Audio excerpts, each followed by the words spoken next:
Hello viewers, welcome to বুলি cooking program. আশা করি আপনারা সবাই ভালো আছেন।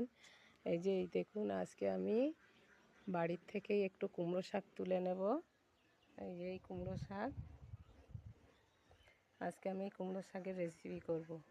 কিভাবে করব আপনারা ভিডিওটা না টেনে সম্পূর্ণ দেখতে থাকুন, দেখলে আশা করি ভালো লাগবে।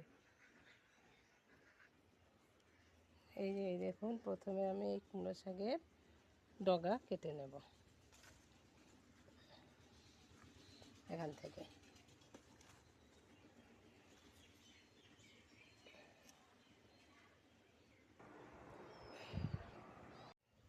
এই দেখুন, শাকগুলো কিন্তু একেবারে আমি শুধু ওই ডগাগুলো কেটে নিয়েছিলাম, শাকগুলো বেছেও নিয়েছি। এই শাকের সঙ্গে আমি একটা আলু দেবো বলে একটা মিডিয়াম সাইজের আলু কেটে নিয়েছি। এখন আমি শাকগুলো ভালো করে ধুয়ে নেব। এই দেখুন, শাকগুলো আমার ধোয়া হয়ে গিয়েছে। এখন আমি কড়াইতে ঢেলে দেব শাকগুলো।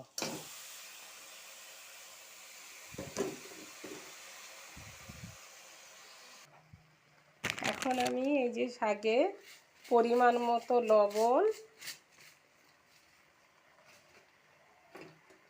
একটু কাঁচা লঙ্কা কেটে দিয়েছি 4টে,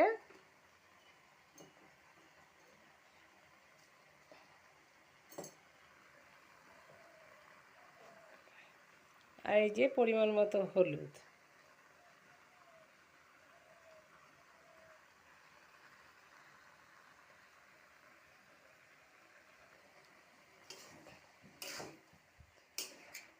শাক একেবারেই কচি শাক, সেই জন্য আমি কিন্তু এই শাকে কোনো জল দেব না। এই শাক থেকেই যে জলটা বেরোবে, ওর থেকেই শাকটা সিদ্ধ হয়ে যাবে।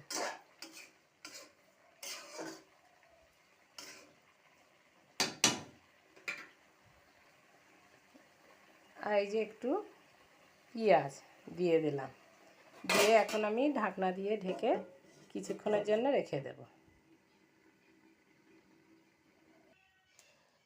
এই দেখুন, কড়াইতে আমি তেল দিয়ে দিলাম। তেল দিয়ে 2টো শুকনো লঙ্কা, আর এই যে কাঁচা পেঁয়াজ কুচি, আর এই যে রসুন থেতো দিয়ে দিলাম। দিয়ে এখন এটা আমি ভাজা ভাজা করে নেব।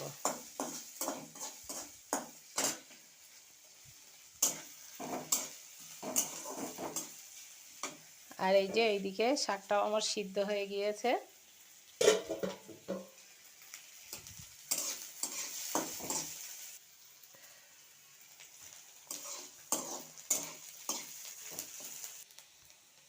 এইগুলো আমার ভাজা হয়ে গিয়েছে, এখন আমি এই শাকটা ঢেলে দেব।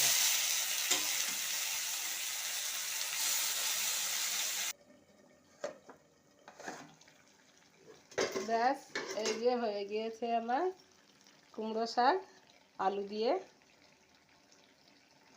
এটা কিন্তু একটু এই যে মাখো মাখো একটু ঝোল থাকবে। এইরকম এই কচি কুমড়ো শাকের ডগা আলু দিয়ে একটু মাখো মাখো ঝোল করলে কিন্তু খেতে খুবই ভালো লাগে। আর যারা এখনও এরকম করে রান্না করে খাননি, তারা একবার করে খেয়ে দেখবেন, খেতে কিন্তু অসাধারণ হয়। আর যারা এতক্ষণ ধরে আমার এই রেসিপিটা দেখছেন, তাদের অশেষ ধন্যবাদ। কেউ যদি নতুন হয়ে থাকেন তাহলে প্লিজ লাইক, শেয়ার, সাবস্ক্রাইব করে আমার পাশে থাকবেন। আর কেমন হয়েছে আলু দিয়ে কুমড়ো শাকের ডগা কমেন্টসে জানাবেন। আপনারা ভালো থাকুন, সুস্থ থাকুন। ওকে, বাই।